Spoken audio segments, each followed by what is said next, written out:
வெண்மைங்கிறது எதுல இருக்கணுமோ இருக்கணும். எதெல்லாம் வெள்ளையா இருக்கணும்னு ஆண்டாள் ரொம்ப அழகா எடுக்கிறா. அதாவது பல்லை நன்றாக வெளவெளேர்னு வச்சுக்கணும்.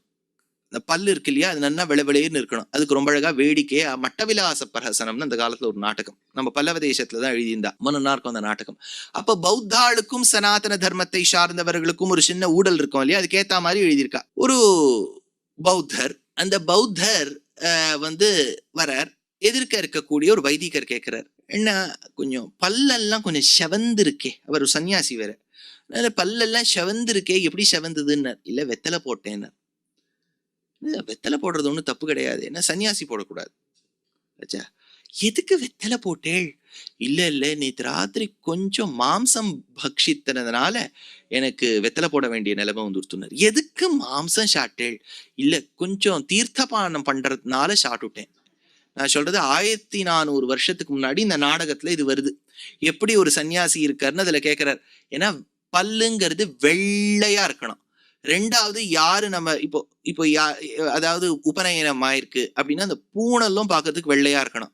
சன்னியாசிகள் அவளுடைய தண்டத்துல ஏகதண்டமோ திருதண்டமோ மேல பட்ட, அதாவது அந்த துவஜப்பட்டம்னு ஒண்ணு இருக்கும், ஒரு வஸ்திரம், அதுவும் வெள்ளையா இருக்கணும்.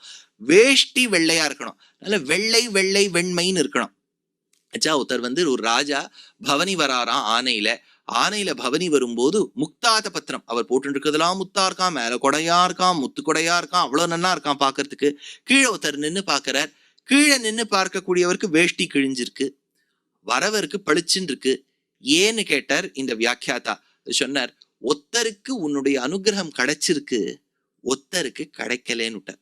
எதுக்கு நான் இதை தப்பா புரிஞ்சுக்க கூடாதுன்னு சொன்னேன்னா, பணமே வாழ்க்கையாகி விடுமா, பணம் இல்லை என்றால் குணம் இருந்தால் போதுமே, இதெல்லாம் கரெக்ட் தான். ஆனா இந்த இடத்துல சோகத்தின்படி மகாலட்சுமியுடைய அனுகிரகம் கிடைக்காத வரைக்கும் குணம் போறோம்போம், கிடைச்சுடுத்துனா குணமும் இருந்தா நன்னா இருக்கும்னு சொல்லுவோம் இல்லையா. அதனால மகாலட்சுமியுடைய அனுகிரகம் ஒத்தருத்தருக்கும் தேசத்துக்கும் கிடைக்கணும். யோசிச்சு பாருங்க, ஒரு 10 பேர் மட்டும் செல்வந்தர்களா இருக்கா, ஒரு 100 பேர் ஏழையா இருக்கா, ஆனா அந்த தேசம் சரியா ப்ராக்ரஸ் பண்ணலன்னு அர்த்தம். there is lot of disparity அர்த்தம். அதனால இந்த ரிக்கை சேவித்தால் எல்லா விதமான தாரித்திரமும் போகும்.